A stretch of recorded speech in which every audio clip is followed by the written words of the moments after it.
자, 이번 시간에는 지난 시간에 그 2023년 8월 5일 시행되었던 제109회 전산회계 2급 이론 설명에 이어서 실기 파트 여러분들하고 같이 한번 해보도록 할게요. 실기 파트로 가봅시다. 자, 실무 시험이라고 되어 있죠. 자, 요 실무 시험 요 실행을 시키기 위해서 우리가 홈페이지에서 다운받았던 기출문제 프로그램도 실행을 시켜 놔야 되겠죠. 그래서 다운받은 거 폴더를 갖다 압축을 풀면 제109의 전산회계 데이터라고 돼서 회계 2급 데이터를 이렇게 보시면 돼요. 2교시라고 되어 있는 것은 여기는 2급 전산세무 2급이나 전산회계 2급을 시험을 갖다 응시하신 분들은 여기를 클릭해서 여기에 텍스트라고 써져 있는 요 실행 요 파일을 갖다가 실행시켜 주시면 되겠죠. 실행을 시켜 볼게요. 자, 그러면 수험번호하고 이름을 넣어달라 그러는데 다들은 아시고 계시겠지만 여기다가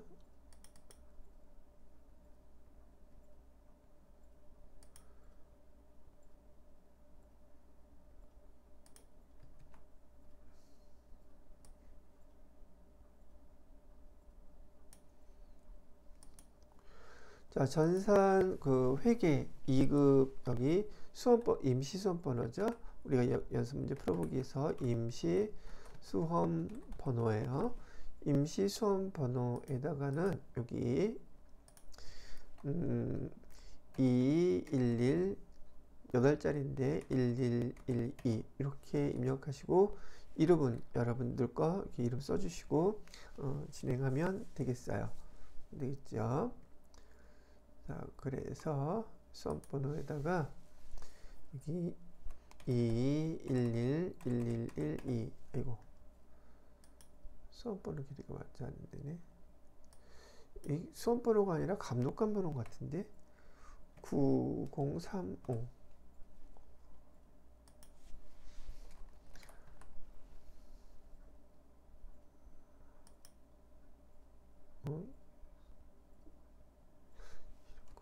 설치가 되나?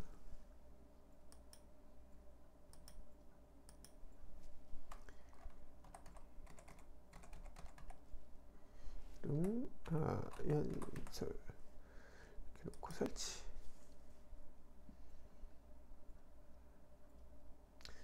자, 그러면 요 위에 아이콘 수업용이라고 설치된 거 보이시죠?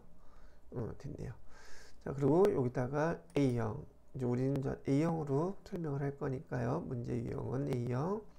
감독관 확인 코드 번호는 여기 전산회계 2급이 9035 이렇게 되어 있습니다. 9035 입력하시고 로그인 이렇게 하시면 되겠어요. 자, 그러면 준비가 됐죠. 자, 이제부터는 문제를 읽어보면서 해당되는 거에 한번 실무 파트로 입력을 해보도록 하죠. 우선 문제를 봐야겠죠.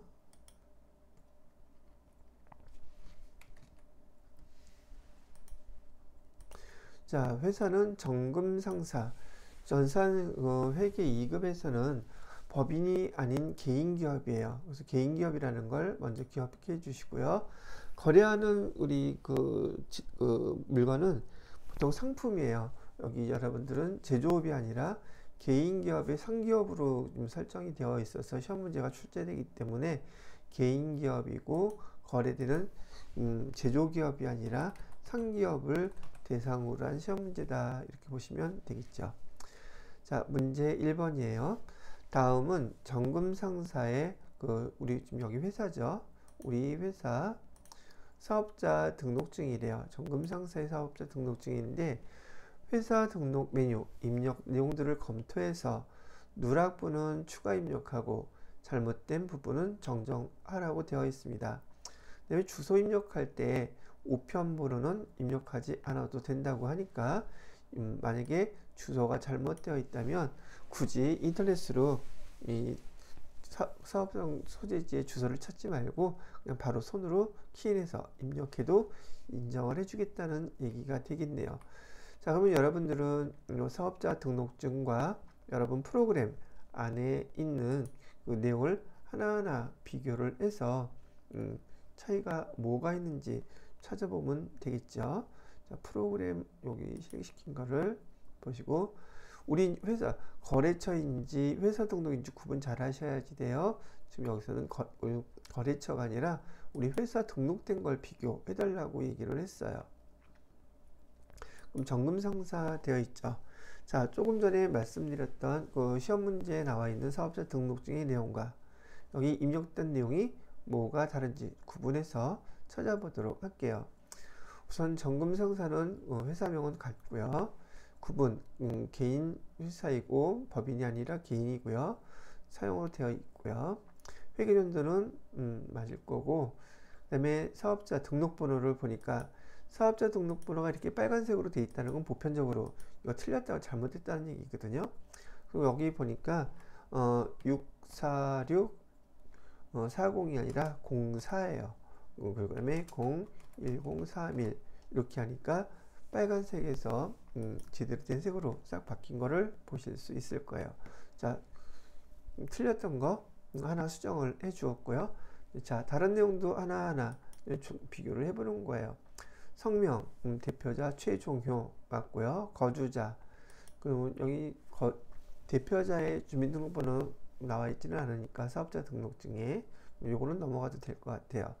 자, 사업장 주소를 보니까 서울시 강동구 천화대로 1057 맞네요. 이것도 다 맞고요.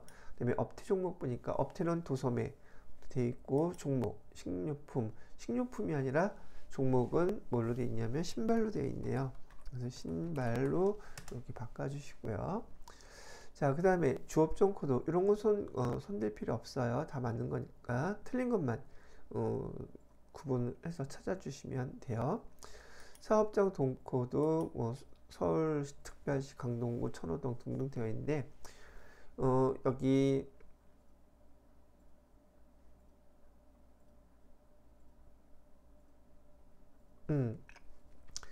여기 잠깐 보여드리고서 얘기를 해야 되겠다.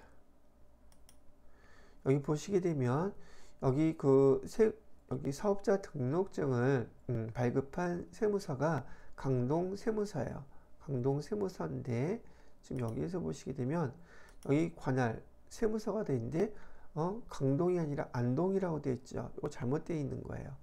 다른 데는 다 강동구 되어 있는데 요거를 클릭하셔서 여기다가 강동 이렇게 구분하시게 되면 강동이 나와 있죠. 그래서 엔터해서 이렇게 바꿔주시게 되면 첫 번째 거 사업자 등록번호 수정해 줬고요. 그런 다음에 아까 종목 신발로 수정해 줬죠. 여기 세 번째 거는 사업장 관할 세무서 강동으로 수정해 줬고, 나머지 건 다 이상이 없기 때문에 넘어가도 된다는 얘기예요. 이렇게 수정해 주시면 이 첫 번째 문제는 다 반영이 끝난 거랍니다. 자, 이렇게 해서 첫 번째 거 문제는 마무리가 됐고요. 두 번째로는 전기분 손익계산서인데 여기 주어진 손익계산서의 내용과 그다음에 입력되어 있는 내용을 비교해서 여기 반영을 해달라는 문제예요. 결과론적으로 여러분이 수정된 금액이 다 입력되고 나면 프로그램 안에 있는 손익계산서의 금액이 당기순이익이 510만원 이렇게 나오게끔 해주면 된다는 얘기가 되겠습니다.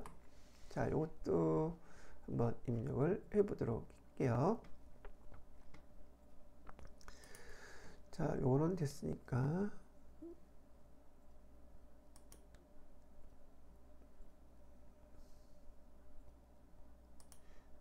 나가면 될 것 같고요. 다시 여기서요. 여기 정기분 손익계산서 나와 있죠. 정기분 손익계산서 클릭해 주시고요. 입력되어 있는 계정들 하나씩 비교를 해봐야 돼요.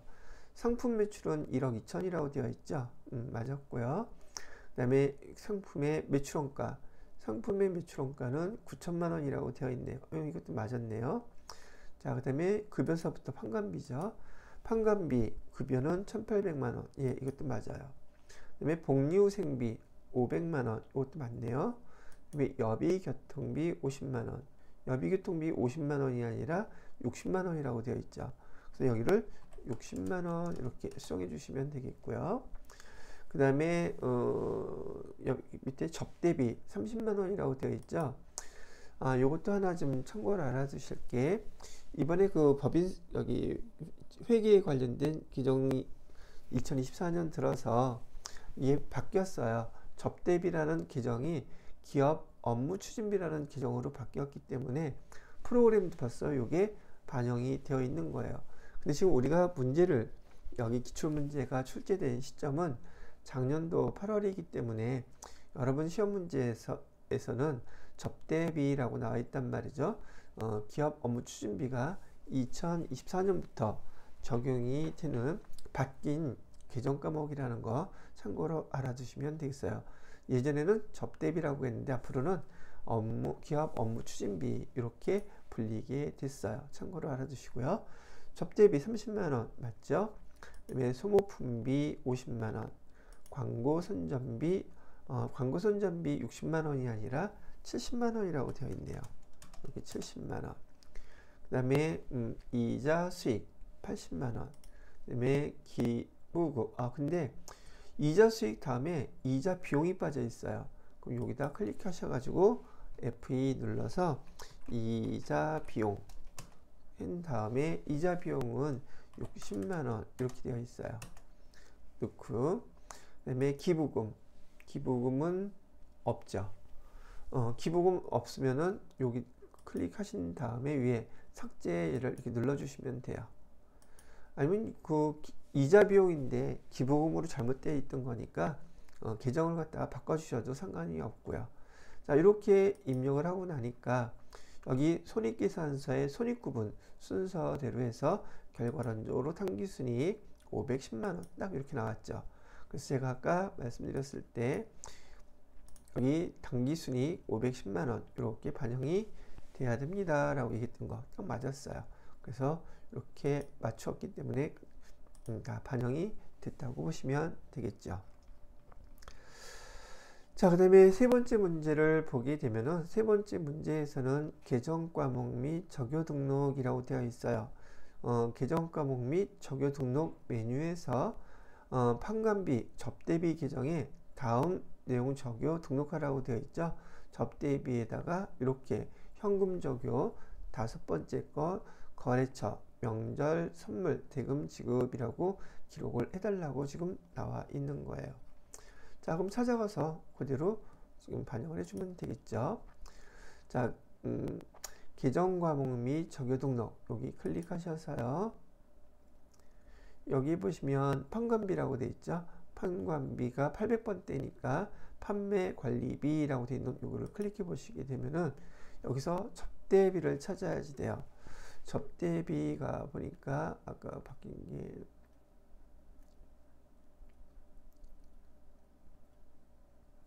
예전에는 여기 있죠.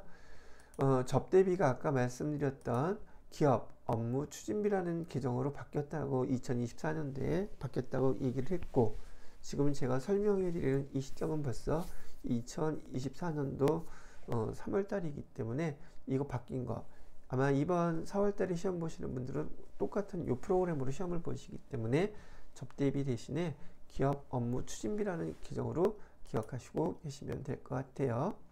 자, 그 다음에 현금 적요란에다가 여기 다섯 번째라고 그랬었죠. 번호는 5라고 치시고요. 현금 적요에다가 거래처, 명절, 선물, 대금 지급이라고 이렇게 써주시게 되면은 여기서 요구하는 문제 3번의 첫 번째 거 그대로 반영이 된 것이라고 보시면 된다는 얘기예요. 됐고요. 그 다음 두 번째 문제는 정금 상사의 외상매출금과 단기 대여금에 대한 거래처별 초기월 요거 반영해 달라는 얘기예요. 거래처별 초기월 보고서 금액이 어떻게 차이가 나는지 요대로 반영을 해 보아 주도록 할게요. 자, 요것도 했으니까 됐고, 자, 거래처별 초기월이라고 여기 되어 있죠. 요거 클릭하셔서 열고요. 자, 계정은 외상매출금이라 그랬습니다. 외상매출금 눌렀더니 총 외상매출금 금액은 6,800만 원인데 우선 그 중에 거래처 중에서 이 사이버나라 2천만 원이 아니라 얼마라고 되어 있어요? 4,500만 원 이렇게 있죠. 바꿔주시고요. 세계상에 2,300만 원 맞네요. 그래서 합계 금액이 외상매출금 계정의 잔액과 같은 6,800만 원.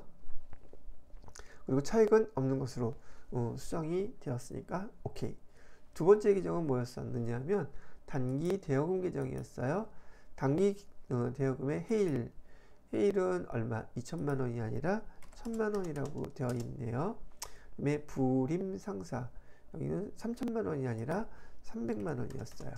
이렇게 수정해주면 1,300만 원 금액 딱 일치가 되죠. 그래서 이렇게 해주시게 되면은 조금 전에 문제에서 보았던 외상매출금과 단기 대여금에 대한 거래처별 초기월 금액을 잔액을 딱 수정 정정해서 맞춰주게 되면은 3점 이렇게 주겠다는 얘기입니다. 자, 그 다음에 문제 4번 문제부터는 일반 전표 입력 메뉴를 사용해서 다음에 주어져 있는 회계상의 거래 자료를 입력해 주세요 라고 하는 얘기가 되겠네요. 그래서 자, 8월 1일자 거래를 보니까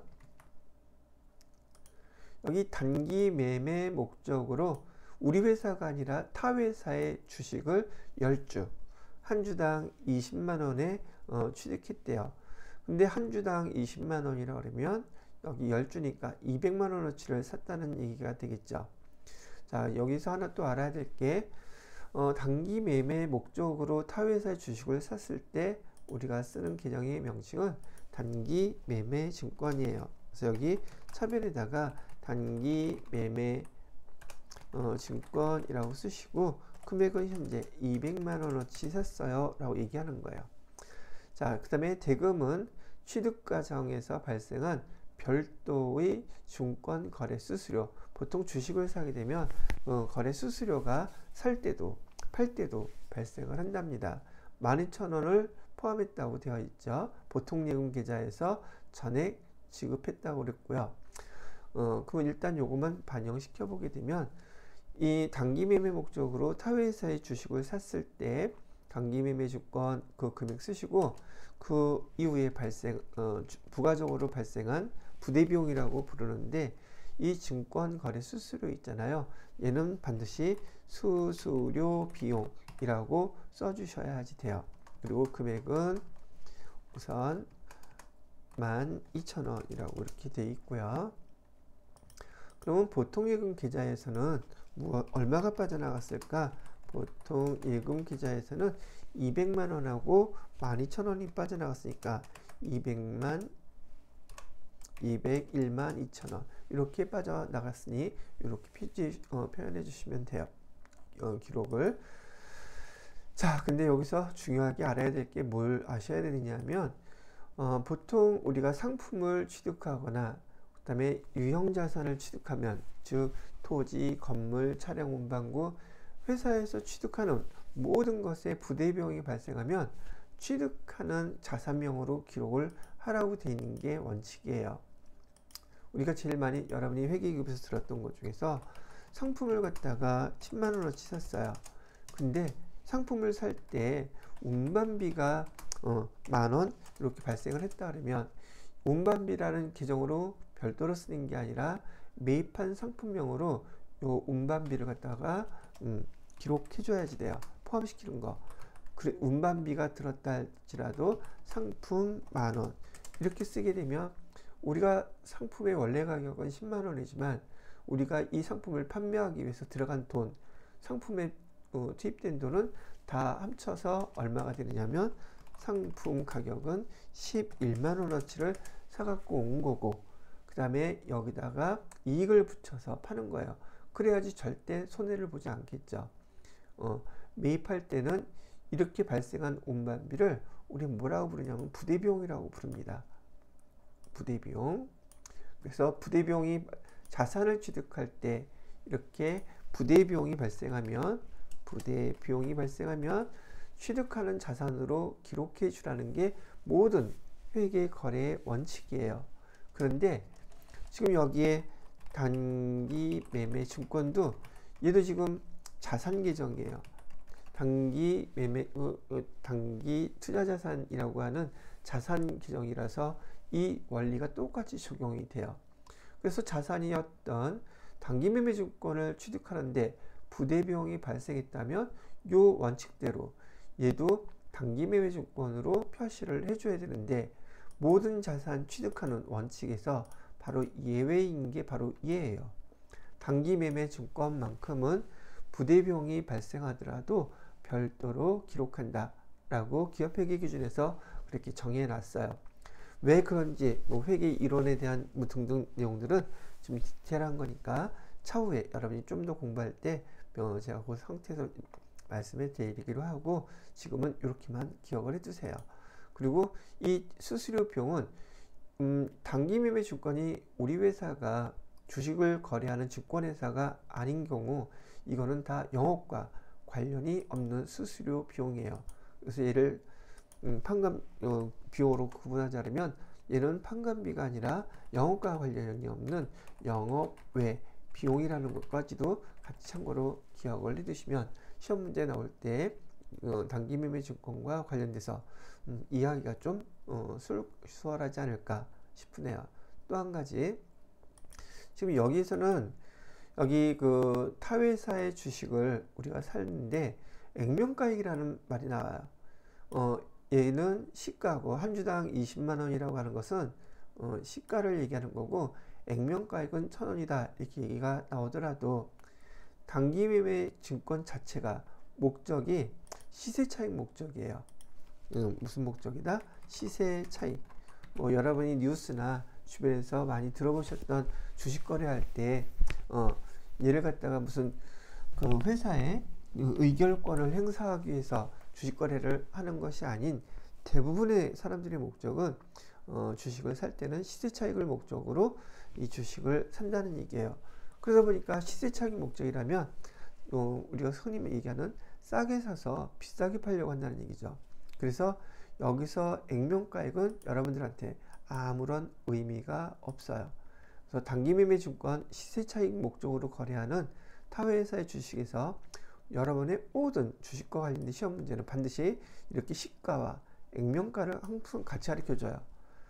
요 액면가액은 언제 필요하냐면 여러분이 차후에 배우시게 될 자본계정에서 법인일 때 법인의 주식 거래를 할 때 액면가액이 사용되는 경우가 있는데 그거하고 헷갈리라고 일부러 항상 액면가액도 알려주는데 단기 매매 증권은 절대 그럴 일 없다. 단기 매매 증권은 액면가액 무시한다. 없다고 생각하고 오로지 시세만 기록한다. 시세로만 기록한다. 그렇게 기억을 해두시면 되겠습니다.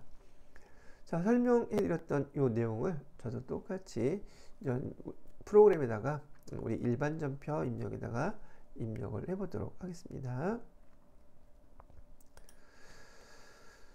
자, 얘는 나가기 하고 일반 전표 입력 클릭하시고요.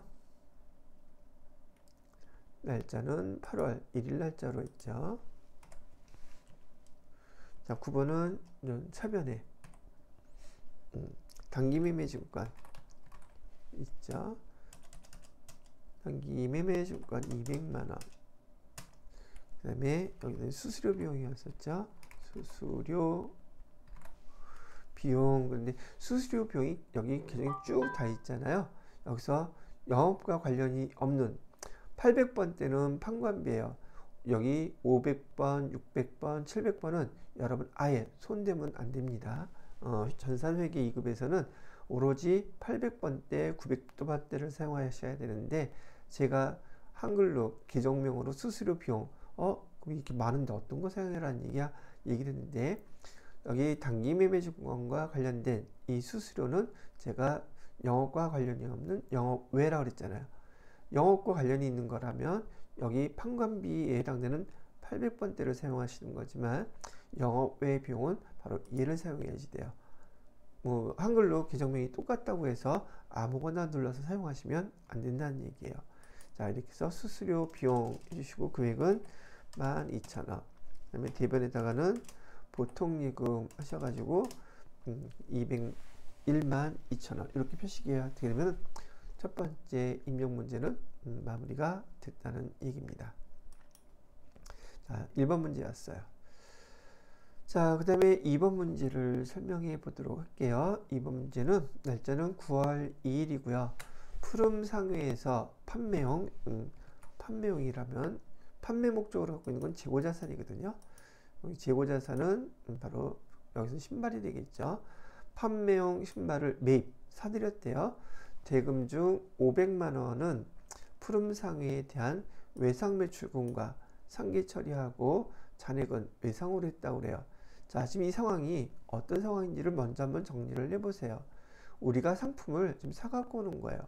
상품을 사갖고 올 때는 우선 차변에 우리가 물건을 받았으니 차변에 상품 해갖고 여기 쓰여져 있는 금액 960만원어치 상품을 받았단 말이죠. 자산이 증가한 거예요. 근데 물건을 받았으면 이거에 대한 대가를 지불을 해야 되죠.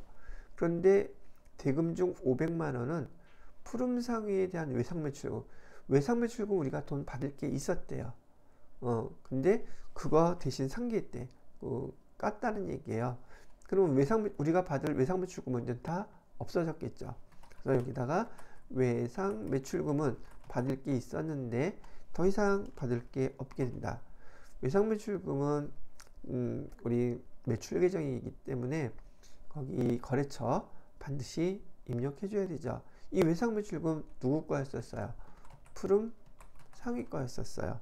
그 중에서 이제 500만원 우리가 돈 줄 거 960만원 중에서 우리가 받을 거 있었던 거 500만원 은케로 상계처리해서 계산해주고 나머지 금액 얼마죠? 460만원이죠. 460만원은 여기서 잔액은 외상으로 했다 그랬잖아. 우리가 이제 물건을 더 많이 비싸게 사갖고 왔으니까 얘는 외상 매입금이 이렇게 되는 거예요. 여기도 거래처는 어디다 이 돈을 전 줄게 생겼어요? 푸름 상회가 되겠죠. 여기 이렇게 해놓고 금액은 460만원 이렇게 입력을 해주시라는 얘기입니다. 요 거래는 여러분이 9월 2일자로 일반전표 입력에다가 이렇게 기록해서 입력을 하시면 맞는 거래가 된다는 얘기죠. 자, 그대로 한번 입력을 해볼게요. 날짜는 9월 2일로 해주시고요. 차변에 상품 금액은 960만원 대변에다가는 외상매출금 거래처는 푸름상회라고 되어 있고요. 금액은 500만원 빼주시고 나머지는 외상매입금 250만원 여기 푸름상회는 거래처 똑같죠. 460만원 이렇게 입력하시면 되는 문제였었어요. 자, 이렇게 해드렸고 그 다음에 이제 세 번째 문제 넘어가 볼게요. 자, 세 번째 문제는 10월 5일 날짜의 거래고요. 업무용.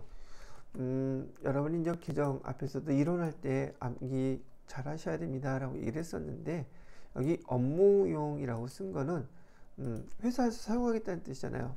그래서 사용 목적이라고도 구분하고 이렇게 업무용이라고도 구분하고 영업용이라고도 구분하는데 요 말뜻은 바로 유형자산이에요. 지금 이런 뜻인 거예요. 그럼 유형자산에서 업무용 모니터 유형자산 기정에 뭐뭐 있었어요? 토지도 있고 건물도 있고 그 다음에 차량 운반구도 있고 비품도 있고 기계장치도 있고 이런 것들이 많이 계정들이 쭉 있는데 그 중에서 얘는 어떤 걸로 기록해야 됩니까? 모니터는 그 유형자산 중에서 비품에 해당되는 계정으로 우리가 기록하면 된다는 얘기를 하고 있는 거예요. 자, 우리가 지금 뭘 샀다고요? 모니터 샀대요. 현금 얼마 주고? 55만원 주고요. 그럼 우리가 10월 5일 날째 회사에서 이런 거래가 이루어졌다면 회계 담당자인 여러분들한테 여기 현금 영수증, 여기 모니터 샀어요, 영수증 여기 있어요. 그럼 우리 회계 담당자는 이런 회사의 거래를 기록하는 게 우리 일이잖아요. 그럼 뭐라고 기록해야지 돼요? 차변에다가는 모니터 샀으니까 모니터라고 써요? 아니죠. 그렇게 하면 우리는 비품이라고 이렇게 쓰고 금액은 얼마? 55만원 이렇게 써주셔야지 돼요. 대변에다가는 이 현금 주고 샀다면서요. 현금 50원만원 이렇게 쓰면 된다는 얘기죠. 차변에 비품, 대변에 현금 이렇게 기록하라고 이 문제를 아는지 모르는지 물어본 문제인 거예요. 그럼 저도 10월 5일 거래에다가 차변에 비품, 대변에 현금 이렇게 입력을 해 볼게요. 근데 현금이 나간 금액이 똑같으니까 얘는 출금전표로 입력을 해도 기록이 되겠죠. 차변, 대변 나누어서 입력해도 되고요. 출금전표로 비품 쓰고 입력해도 돼요. 저는 우리가 배웠던 대로 업무의 효율성을 높이기 위한 거라면 간단하게 입력하는 게 더 편하겠죠. 그래서 저는 출금전표로 입력을 해보도록 하겠습니다. 자, 10월 5일자 거래고요. 10월 5일자 거래로 출금전표하고 차변에다가는 비품만 찾으면 되겠죠. 금액은 55만원 이렇게 입력하면 출금전표로 됐어요. 어떤 분들은 차변, 대변 구분해서 입력하고 싶어요. 네, 분기만 밑에 분기만 맞으면 되기 때문에 여기 구분 잘못 눌렀다고 다르게 눌렀다고 틀렸다고 하지는 않습니다. 이렇게 기억을 해두시면 되겠어요. 자, 그 다음에 네 번째 문제로 넘어가 보도록 하겠습니다. 네 번째 문제는 뭔가 봤더니 10월 20일 영업부 직원의 건강보험료, 영업부 직원의 여기 건강보험료라고 되어 있어요. 건강보험료 회사부담분 22만원과 직원부담분 22만원. 건강보험료나 국민연금은 회사와 그 다음에 직원들이 반반 50대 50으로 내죠. 그래서 이 직원한테 청구된 건강보험료는 총 44만원이었는데 그 중에서 22만원 50%는 회사가 부담하고 그다음에 직원은 자기 급여에서 22만원 이렇게 빼놨겠죠. 회사에서. 계정도 알아야 되죠. 건강보험료가 이 두 가지 금액을 보통예금 계좌에서 이체 납부했다고 하고요. 단 하나의 전표로 처리하래요. 회사분 건강보험료는 복리후생비 규정을 사용해 드릴래요. 그러면 이거는 어떻게 되느냐? 직원들이 급여에서 이 건강보험료를 회사가 대신 납부하는 행위를 도와주기 위해서 돈을 빼놨어요. 직원 급여에서. 얘는 계정이 뭐라고 쓰냐면 예수금이라는 계정으로 쓸 것이고요. 여기 회사 부담분은 직원을 위해서 회사에서 돈을 건강보험료를 반 50%를 납부해 주는 거기 때문에 복리후생비로 써달라고 이렇게 얘기를 한 거예요. 자, 그렇다면 전표를 입력하실 때는 차변에다가 직원 급여에서 빼놨던 돈으로 좀 납부를 해야 되니까 예수금에서 22만원 이렇게 써주시고 대변에 보통 예금에서 44만원 빠져나갔을 것이고 나머지 22만원은 여기 복리후생비 비용 처리를 회사에서 해서 22만원 이렇게 해주게 되면 차변에 예수금과 복리후생비 그 두 개 합쳐서 보통 지금 44만원 빠져나갔다 이렇게 표시가 된다는 얘기예요. 이 내용은 회사에서 여러분이 이런 사대보험을 담당하게 되면 한 달에 한 번, 최소한 한 달에 한 번씩은 회계 처리를 해야 되는 아주 흔하게 발생하는 거래 내용이기 때문에 이거를 이해해 놓으실 수 있다면 회사에 가셔서도 이런 상황에서 이렇게 회계 처리 그대로 따라서 해주시면 된다는 얘기죠. 자, 요거 그대로 10월 20일 날짜로 저도 입력을 해보도록 할게요. 날짜는 10월 20일로 차변에다가는 예수금 써주시고요. 금액은 22만원. 그 다음에 복리후생비 800번 때 여러분 판관비 쓰셔야지 돼요. 800번 다른 거 손대면 안됩니다. 22만원 이렇게 해주시고, 대변에다가는 보통예금에서 이체가 됐다고 하니까 이렇게 쓰면 되겠죠. 그렇게 해달라는 얘기였었어요. 자, 그 다음 문제는 5번 문제인가요? 자, 5번 문제는 11월 1일 광고 선전 목적이라고, 광고 선전 목적으로 돈을 쓰면 우리는 목적이 광고 선전이기 때문에 광고 선전비라고 써야겠구나, 이렇게 생각을 하시라는 뜻이에요. 광고라는 것은 불특정 다수에게 배포할 판촉물을 제작하고 제작지금 99만원은 당좌수표를 발행해서 지급했다고 얘기를 하잖아요. 그럼 이 내용 자체, 광고 선전을 목적으로 불특정 다수에게 배포할 판촉물, 뭐 이런 것 좀 회사에서도 많이 하죠. 뭐 휴지가, 무료휴지 같은 것도 있고, 뭐 마우스, 마우스 패드 같은 거 만드는 경우도 있고, 포스트잇 만드는 경우도 있고, 필기구죠. 이런 거 아직 회사에서는 광고 선정 목적으로 판촉물을 만드는 것들이 아주 흔해요. 그때 우리 회계 담당자들은 이렇게 이런 걸 제작하고 지급한 영수증을 갖다 주게 되면 광고 선전비 99만원 이렇게 기록해 주시면 돼요.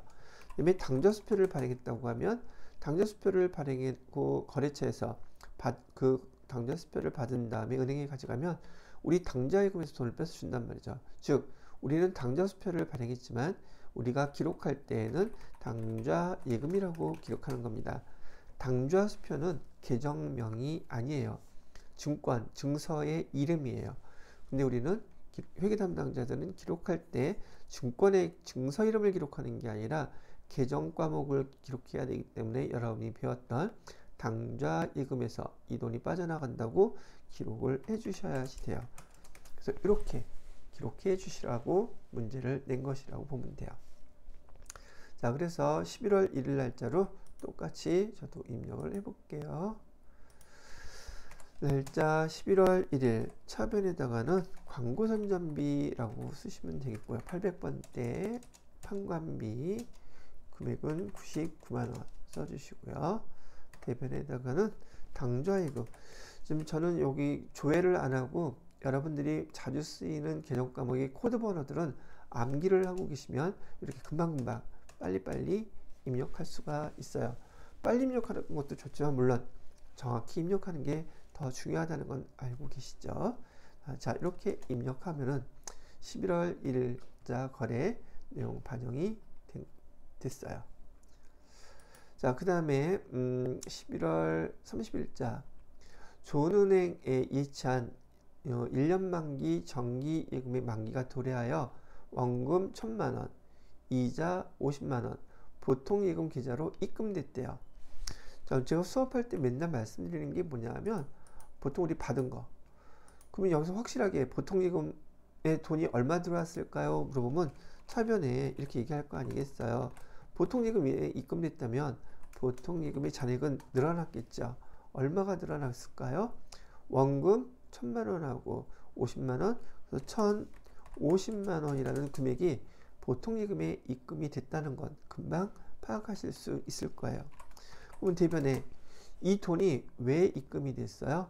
여기서 보시게 되면은 정기예금이 만기가 됐다 그랬잖아요.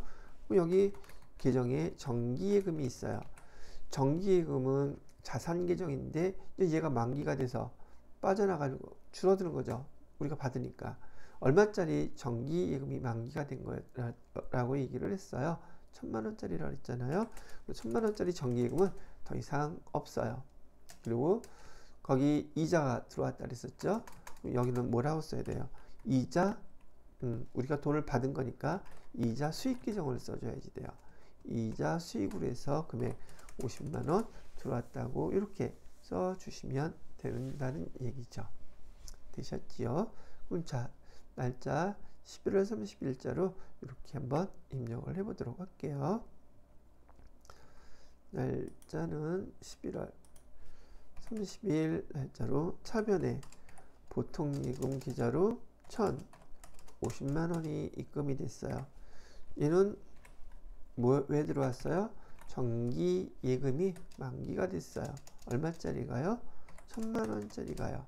그 다음에 나머지 금액은 이자 수익 계정이에요.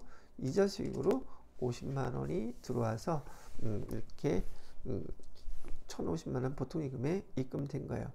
자, 제가 수업할 때도 많이 말씀드린 내용들이 지금 회사에서 여러분이 취직을 해서 회계 담당 업무를 본다면 회사에는 정기금 들었던 거 있을까 없을까?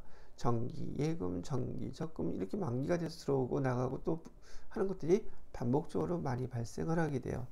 여러분들이 이렇게 정기 예금을 회사에서 부어놨다가 이렇게 만기가 돼서 들어오면은 즉 여기 영수증 같은 거 보고서 이렇게 기록하실 수 있으면 바로 이게 실무 업무예요. 실제로 많이 발생하고 발생한 내용을 여러분들이 정확히 내용을 이해하셨다면 이렇게 기록하실 수 있으면 회사에 가셔서도 이런 업무를 그대로 하실 수 있다는 얘기가 된다는 얘기죠. 자, 이번에는 7번 문제인가요? 12월 5일 본사 영업부에 비치된 에어컨을 수리하고 에어컨 수리비 33만 원을 신용카드로 결제를 했다고 얘기를 하죠. 이것도 아주 흔하게 벌어지는 일이에요. 자, 근데 문제는 여기서 여러분들이 이 에어컨을 수리하고 비품이죠. 수리비 33만 원을 우리 회계 담당자들이 회계 계정 과목으로 뭐라고 써야 되는지 아는지를 물어보는 거예요. 이렇게 기계장치라든지 그 다음에 건물에 대해서 크지 않은 비용들이죠. 사용하고 우리가 기록하는 계정의 이름은 수선비라는 계정이에요. 수선비라고 씁니다. 33만 원 이렇게 써주시면 되고, 그다음에 신용카드로 결제했다 그러면 실제 돈을 지급한 건 아니에요.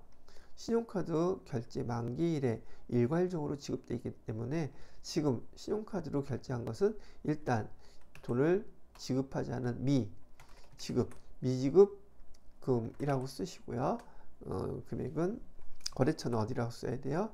신용카드로 결제를 받았거나 신용카드로 결제를 해주게 되면 보통 미지급금 계정을 많이 쓰는데 그 거래처는 여기 신용카드 회사를 반드시 써주셔야 돼요. 하나카드라고요. 이렇게 해주시고 금액은 33만 원 이렇게 써주시면 됩니다. 되셨죠? 자, 그러면 7번 문제에서도 12월 5일 날짜로 차변에 수선비, 대변에 미지급금 하나카드 이렇게 해서 입력을 해보도록 할게요. 날짜는 12월 5일이라고 되어 있고요. 차변에 수선비 800번대 금액은 33만 원이었고요. 대변에다가는 미지급금 하나 카드 이렇게 해서 33만 원 이렇게 해주시면 됩니다.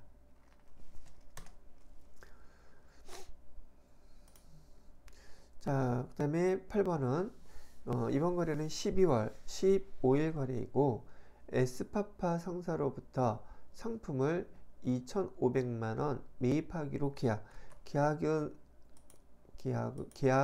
주문 그 다음에 채용 이런 것들 결제 약속 이런 말들은 다 회계상의 거래가 아닌 것들로 배우셨죠. 그래서 2,500만원 매입하기로 했다고 해서 상품 2,000만원은 기록 대상이 아니에요. 왜? 계약금 거니까.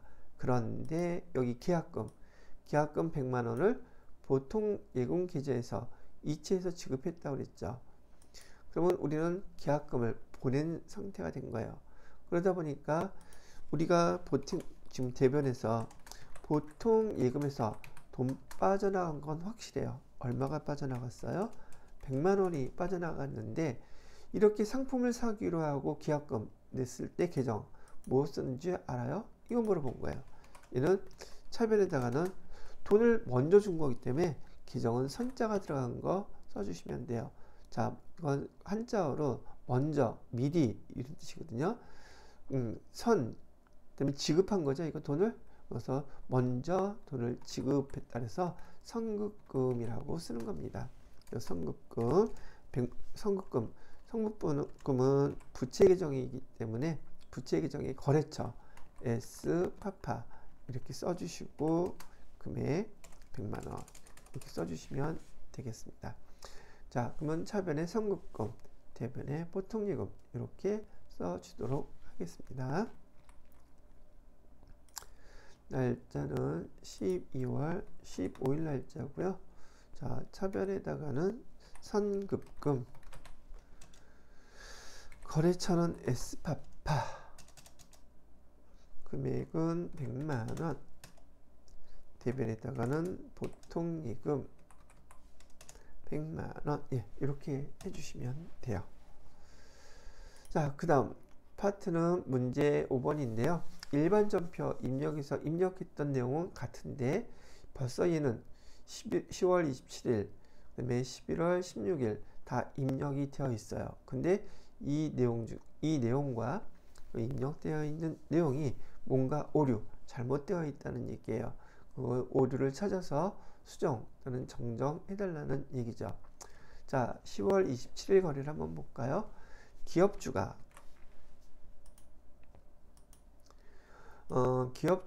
사업 확장을 위하여 좋은 은행에서 만기 1년 이내의 대출, 그럼 이거 단기 차입금이 되겠죠. 대출을 단기 차입하여 보통 예금 계좌에 입금했다고 얘기해요. 그런데 이를 자본금 계정으로 처리하였음을 확인하다. 이거 돈 대출 받아서 들어온 건데 자본금으로 처리했대요. 이건 자본금이 아니라 뭐예요? 돈을 빌린 거기 때문에 단기 차입금이라고 써야 되는데 자본금이라고 썼다는 거예요.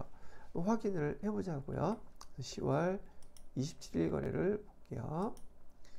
10월 27일 거래를 보니까 자, 보통예금으로 해서 1000만원 들어온 거는 맞았는데 대변에 자본금이 아니라 그러면 돈을 대출을 받은 거니까 얘는 뭘로 기록을 해줘야 돼요.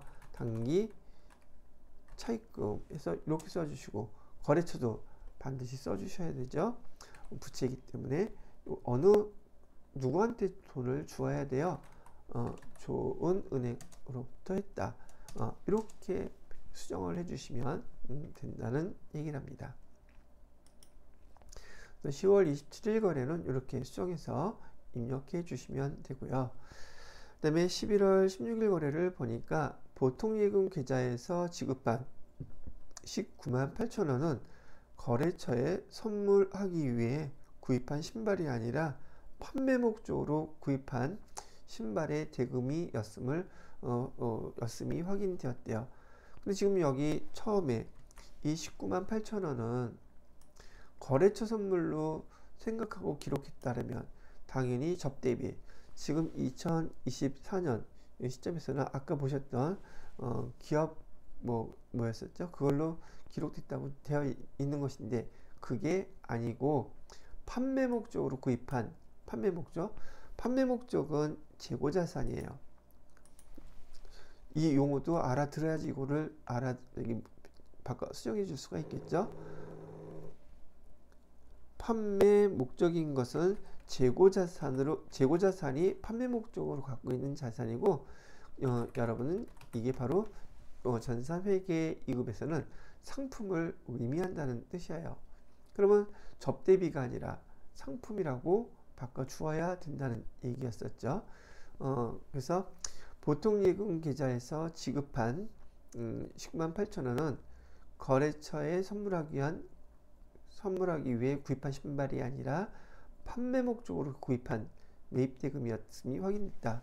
자, 그럼 여기 한번 11월 16일 날 차변에 접대비, 대변에 보통예금 이렇게 기록되어 있는데 그거를 뭘로 바꿔줘야 된다? 상품 계정으로 바꿔주라는 얘기예요. 자, 그러면 좀 조회를 해서 11월 날짜가 16일 이렇게 조회를 하게 되면 접대비, 기업 업무 추진비가 아니라 얘를 뭘로 바꿔주라고요? 상품이라고 이렇게 바꿔주시면 돼요. 그래서 이렇게 수정만 해주시게 되면 여기서 요구하는 내용으로 바뀌게 됐다는 얘기죠. 자, 이렇게 해서 5번의 그 수정하고 정정하는 문제까지 풀어봤고요. 이번에는 6번째 문제죠. 결산 정리사항을 입력해서 결산을 완료해달라고 얘기하네요. 자, 총 4문제가 나와 있고요. 순서대로 하나씩 보도록 할게요.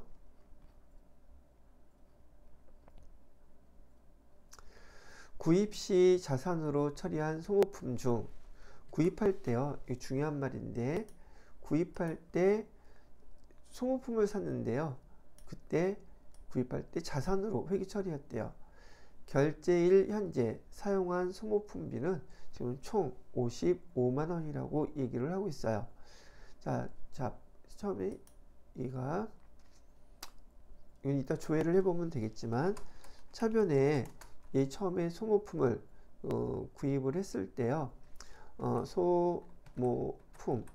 소모품은 재고자산 계정이에요. 재고자산 계정이고 자산 계정으로 기록했다고 했으니까 이렇게 기록했다는 뜻이고요. 금액은 얼마인지 몰라요. 이렇게 했고 대변에 보통예금에서 이체해서 지급했다고 가정을 해볼게요.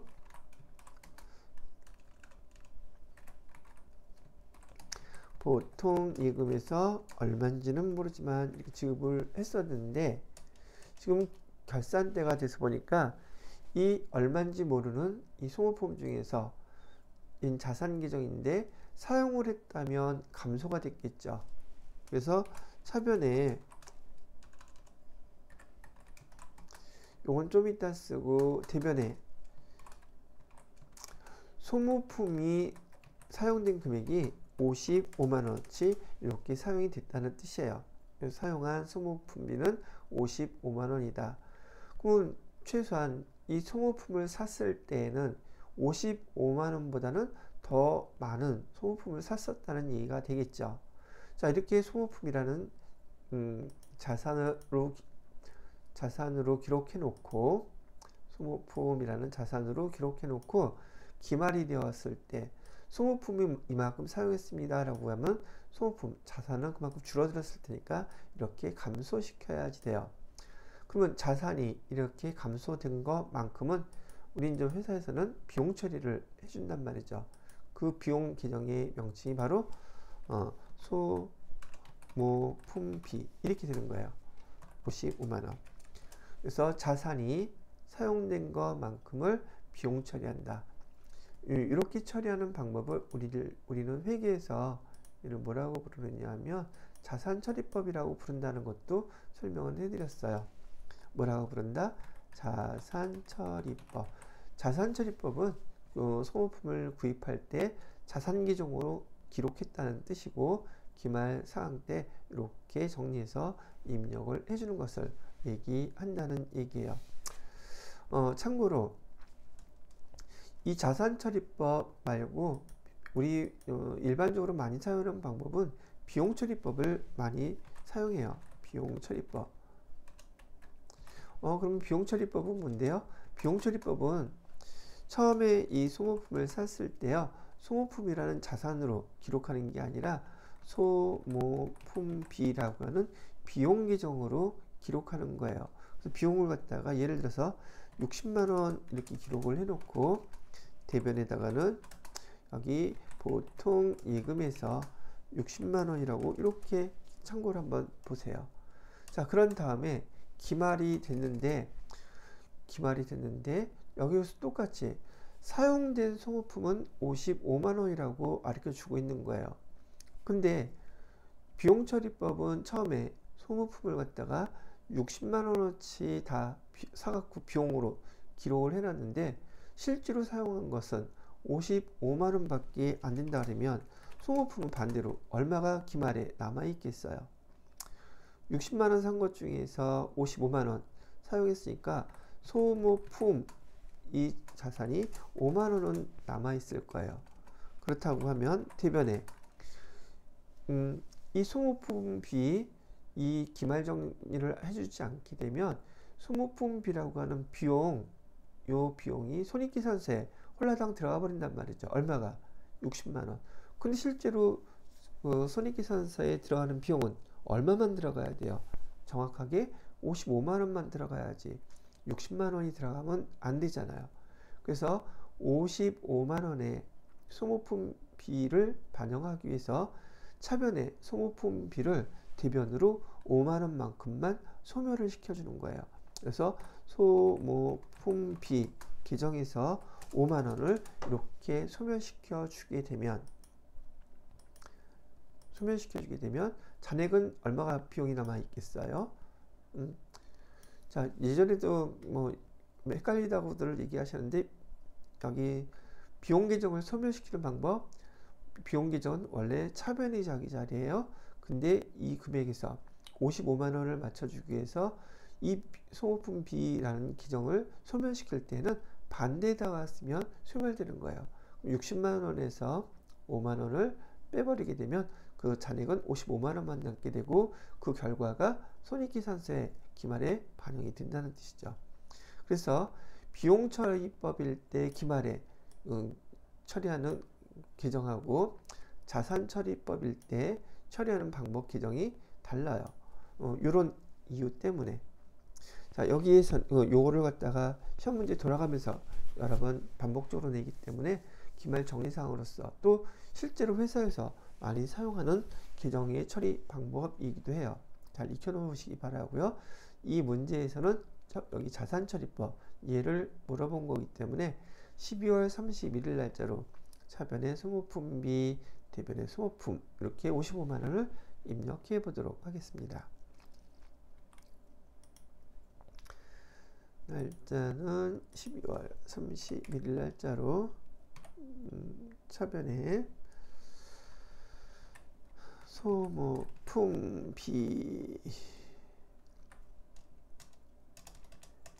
계정으로 55만 원, 대변에다가는 소모품이 사용됐다고 했으니까 소모품 55만 원, 예, 이렇게 입력을 해주시면 돼요.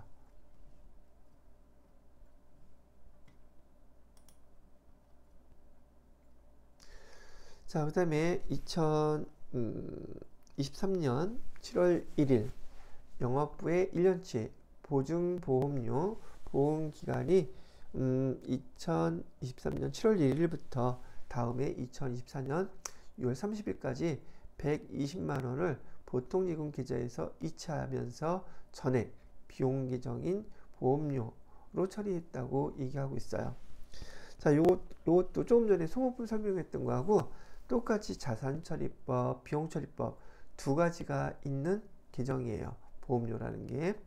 자, 근데 요거는 나중에 또 설명해 드리기로 하고 요 문제부터 해결을 해 보도록 할게요. 자, 1년치 보험 기간 동안에 보험료가 120만 원이라고 한다면 1년치는 12개월이잖아요. 그죠? 12개월에 120만 원이라면 한 달치 보험료는 10만 원이라고 이해하실 수 있겠죠. 자, 그래도 말 나왔으니까 이거 한번 구분해서 설명해 드려 볼게요. 보험 기간이 7월 1일부터 6월 30일까지 그 금액 보험료가 120만 원이었단 말이에요. 그러면 여기 7월 1일 날 회계 처리를 기록을 어떻게 해 놓았을까? 자, 7월 1일에 보험료를 납부하면서 차변에 여기 전액 비용 계정이라고 그랬잖아요. 전액 비용 계정인 보험료가 비용 계정이죠. 보험료 120만 원 이렇게 처리했다는 뜻이고 대변에다가 보통 예금 계정에서 120만 원 이렇게 나갔다고 7월 1일 날 해놨어요. 자, 그리고 시간이 지나서 12월 31일이 됐네요. 그때 우리 회계 담당자들은 요거에 대한 기말 정리사항을 해 주어야 되는데 어떻게 해주라는 거예요. 자, 그것도 조금 전 1번 문제에서 소모품비 이런 거 얘기했던 것처럼 그 원리 내용만 잘 천천히 이해하시면 요 문제는 그닥 어렵지 않게 풀 수가 있는데 얘가 그렇게 처음 배우실 때는 어렵고 답답하고 그런 계정 중에 하나 처리 방법이 돼요. 왜? 배우신 지 얼마 안 됐기 때문에 지금 헷갈린 거죠. 그런데 그런 거 떠나서 회사에서 자동차 보험이라든지 건물에 대한 화재 보험이라든지 보험료 납부를 할까요? 안 할까요? 얼마나 자주 있을까요? 아주 흔해요. 그럼 여러분들이 회계 담당자가 되고 싶다면, 들어가서 제대로 처리하고 싶다면 이런 거 한번 잘 배워둘 필요가 있겠죠. 자, 그래서 한번 조금만 집중해서 한번 들어보세요. 보험료라는 건 비용 계정이라고 그랬어요. 회계 담당자가 7월 1일 날 보험료를 이렇게 납부를 하고 12월 30일 날 기말 정리를 안 하게 되면 어떤 결과가 벌어지느냐 하면, 지금 보험료는 이 보험료 120만 원은 1년치예요. 1년치 여기 보시게 되면, 그런데 지금 우리가 12월 30일 날 결산을 할 때에는 우리 손익계산서에 올해 비용만 정확히 들어가야지 내년도 비용이 들어가면 되겠어요? 안 되겠어요? 그렇게 들어가게 되면 손익계산서가 틀려지게 되잖아요. 그래서 엄밀하게 이렇게 간단하게 따지게 되면 이렇게 돼 있을 거란 말이죠. 7월 1일부터요 12월 31일까지 6개월이잖아요. 손가락으로 잘 세셔야 돼요. 틀리지 않도록. 6개월 동안의 보험료는 올해 거죠.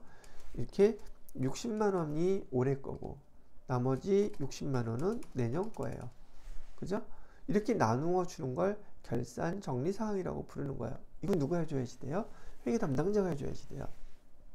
그러면 조금 전에 아까 소모품비에서도 말씀드렸던 것처럼 지금 7월 1일 날 납부한 보험료 120만 원 중에서 올해 손익계산서에 들어가야 될 금액은 60만 원만 들어가야 되니까 120만 원인 비용을 얼마만큼? 60만 원만큼은 소멸을 시켜서 없애버리면 되잖아요. 소멸시키는 방법이 똑같이 보험료를 반대편 계정으로 이렇게 기록해 주게 되면 얘가 바로 상계 처리되면서 그 금액이 비용 계정이 소멸하는 거예요. 120만 원 중에서 60만 원을 이렇게 소멸시켜 놓고 이 60만 원은 왜 소멸했어요? 이거는 내년도 보험료잖아요. 그래서 차별에다가는 뭐라고 쓰냐면은 비용을 소멸시키고 난 다음에 저 60만 원은 선급, 내년도 거를 미리 지급한 금액 선급이에요. 근데 보험료는 비용 계정이잖아요. 선급 비용이라고 해서 60만 원, 내년도 거 미리 냈다고 표시하는 계정이 선급 비용 계정이에요. 이 선급 비용 계정은요, 선급 비용 계정은 비용 계정이 아니라 얘는 선급금하고 똑같은 의미예요. 선급금, 즉 자산 계정이에요.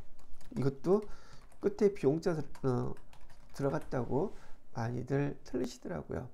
선급 비용은 선급금하고 같은 개념이기 때문에 말뜻은 비용, 우리한테 비용인데 선급, 미리 지급한 비용이에요. 그래서 선급금이라는 개념을 갖고 있고 선급 비용이 자산 계정이라는 것도 참고로 같이 알아두시면 좋을 것 같습니다. 얘도 마찬가지로 아까 소모품하고 똑같죠. 보험에 가입했을 때 이렇게 보험료라고 기록하는 비용 계정으로 기록하는 것을 얘도 비용 처리법이라고 불러요. 똑같아요. 근데 얘도 자산 처리법이 있어요. 자산 처리법은 똑같이 보험에 가입했을 때 차변에다가 보험료 대신에 선급 비용이라고 돈 미리 보험료 냈다고 이렇게 기록하게 되면 요거는 자산 처리법이 돼요. 시험 문제 두 가지가 번갈아 가면서 출제가 되니까 참고로 알아두시면 될 것 같습니다. 그래서 여기서 요구했던 문제 회계 처리는 기말정의사항은 차변에 선급비용 60만원, 대변에 보험료 60만원 이렇게 기록해 달라는 뜻이에요. 자, 그러면 요거 그대로 한번 기록해 보도록 할게요. 자, 차변에다가는 선급비용에서 60만원 이렇게 해주시고요. 대변에다가는 821번인가 보험료 60만원 이렇게 기록하시면 되겠습니다.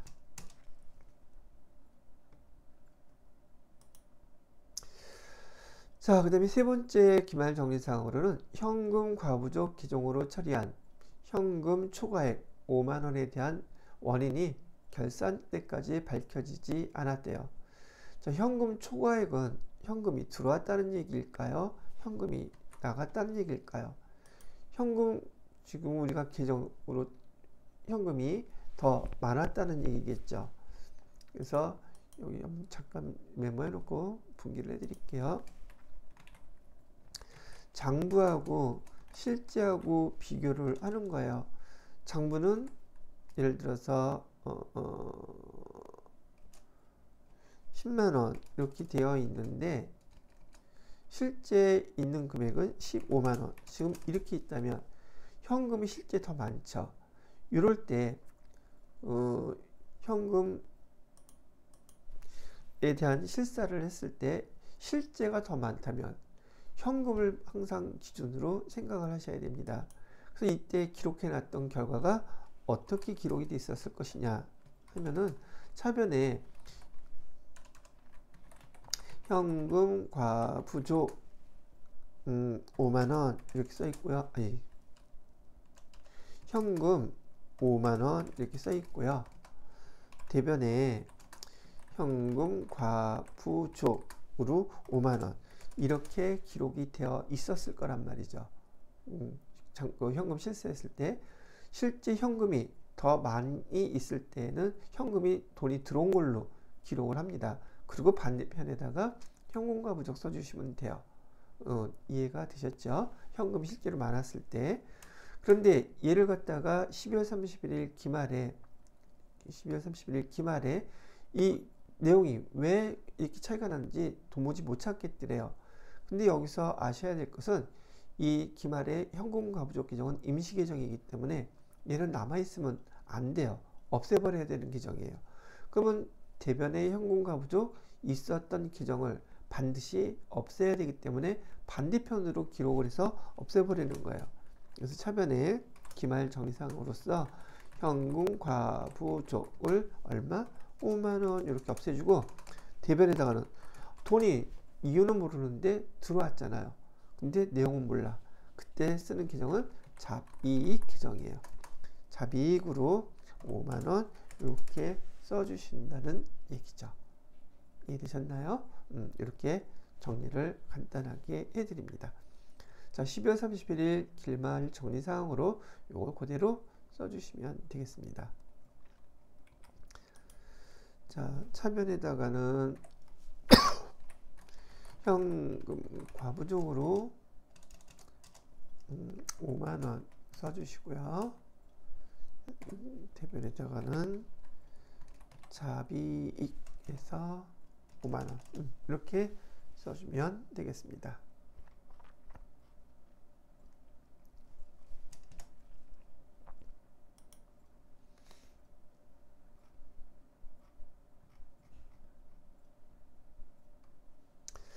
자, 네 번째 문제는 외상매출금 및 바드럼. 외상매출금과 바드럼을 우리는 합쳐서 매출 채권이라고 부르죠. 잔액에 대하여만 1%의 대손 충당금을 보충법으로 설정하시오. 단 기타 채권에 대해서는 대손 충당금을 설정하지 않아도 됩니다. 그러는데 지금 1번, 2번, 3번 문제는 우리가 일반전표 입력에다가 우리가 차변, 대변, 기말 정리사항을 입력했죠. 이걸 우리는 수동결산이라고 부르고 여기 문제 4번 같은 경우에는 우리는 자동결산 방법을 택할 수가 있어요. 어떻게요? 이렇게 해볼게요. 여기 결산자료 입력이라는 자료가 여기 항목이 있죠. 요거 클릭하셔서요. 월은 1월부터 12월까지 조회를 해주세요. 이거는 상관없으니까 그냥 확인만 누르시면 돼요. 전산회계 2급에서는 그냥 확인 누르시면 되는데 요 위에 보시게 되면 잔액조회, 감가상각, 대손상각, 퇴직충당이 되어 있죠. 이 바로 대손상각이 조금 전에 그 문제를 아주 손쉽게 해결할 수 있는 프로그램이에요. 대손상각을 클릭을 해 보시게 되면 우리 외상매출금과 바드럼 기장 이 두 개를 우리는 매출 채권이라고 부르고 당기대여금, 미수금, 선급금 이걸 기타 채권이라고 부르거든요. 근데 문제에서 외상매출금의 1%, 바드러움의 1%만 우리가 대손충당금 설정을 한다 그랬잖아요. 그죠? 그러니까 여기는 손대지 말고 여기 당기대여금 얘를 스페이스바로 이렇게 없애버리세요. 왜? 매출채권만 해주라고 그랬으니까. 매출채권인 외상매출금과 바드러움. 그리고 지금 현재 장부에 보시게 되면 외상매출금 12월 31일 잔액이 1억 2,812만 원이에요. 그리고 충당금 설정된 거는 없고 이거에 대해서만 여기 1% 설정이 자동으로 딱 가 있는 거예요. 바드러움도 장부 조회에 보시게 되면 4,670만 원 잔액이 있는데 설정된 기존 충당금은 없고 1% 설정하게 되면 요 금액이 된다는 얘기죠. 그럼 아무것도 손 안 대고 한꺼번에 한눈에 확인을 할 수가 있죠. 그리고 얘를 결산 반영이라고 띵 누르시게 되면 요 밑에 대손 충당금이라고 되어 있어서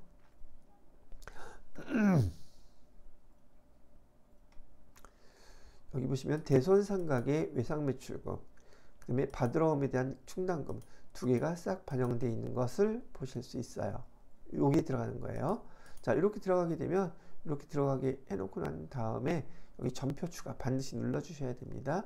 전표 추가를 클릭해서 결산 분기를 일반 전표에 추가하시겠습니까? 그래서 예 이렇게 누르게 되면은 다 반영이 끝난 거예요. 그리고 이 상태를 갖다가 일반 전표 입력해서 12월 31일 날짜로 조회를 해보시게 되면은 여기 대손충당금에 대한 거, 대손상각비 두 개 반영된 거 보시죠. 자동으로 이렇게 결산되는 것을 볼 수 있고, 자동 결산은 우린 차변, 대변 우리가 입력하는 것이지만 이렇게 자동 결산을 하게 되면 결차, 결대라는 기존 과목으로 이렇게 반영되는 것을 보실 수 있을 거고, 결산에서 반영된 거라고 딱 표시가 이렇게 되기도 합니다. 자, 그래서 4번 문제 같은 경우는 자동 결산으로 하는 방법으로 설명을 해 드렸어요. 자, 그 다음에 7번 문제는요, 여러분들이 1번, 2번, 3번 조회 문제예요. 그래서 얘는 장부 조회를 해서 여기서 요구하는 답을 해 주시면 되는 문제죠.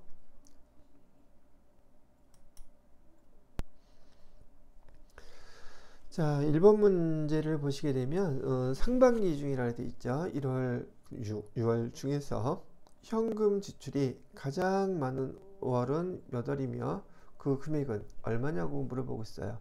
현금의 지출을 물어보고 있네요. 그러면 우리가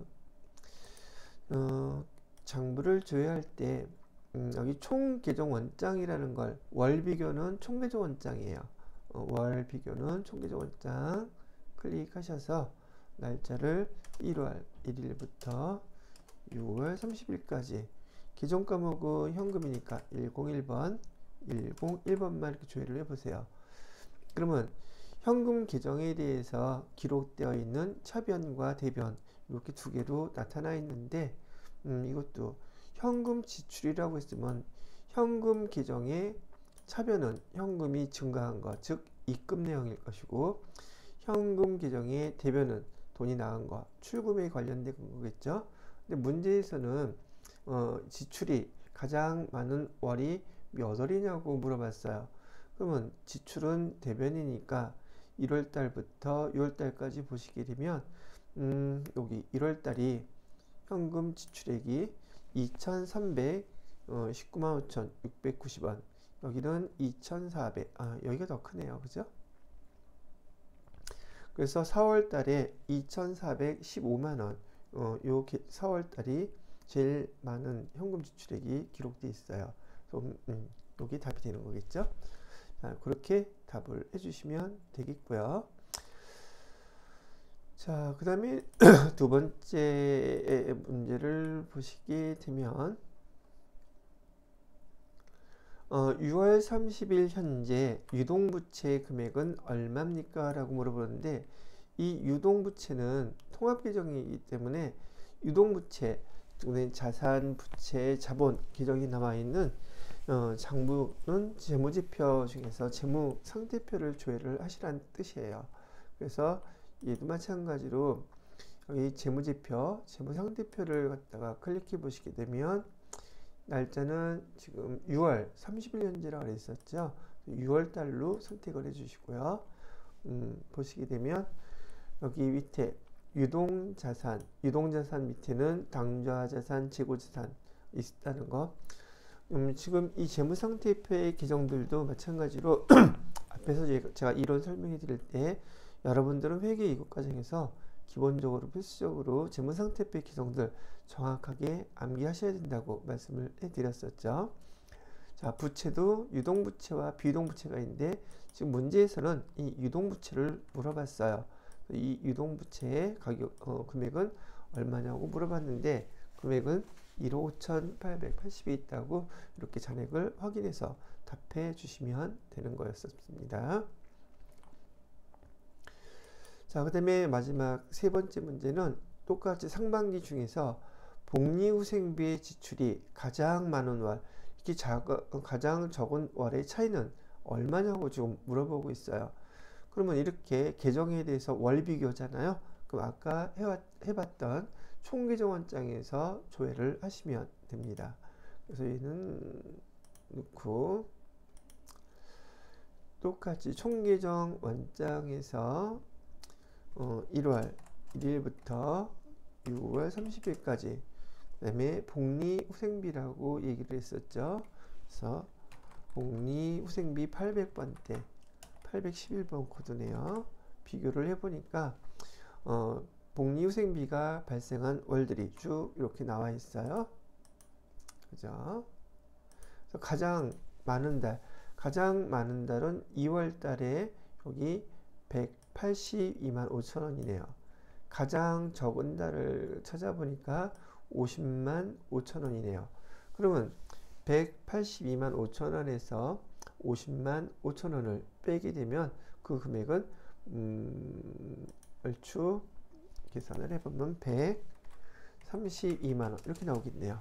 132만 원이 가장 많은 복리후생비 지출한 달에서 가장 적은 달을 뺀 차이 금액인 요 금액을 입력을 해달라고 요구한 문제라고 보시면 되겠습니다.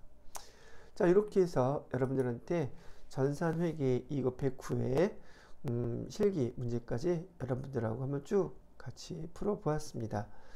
자, 이렇게 해가지고 다음 시간에는 110회 전산회계 2급 이론 문제 또 같이 여러분들하고 설명을 해보도록 하겠습니다.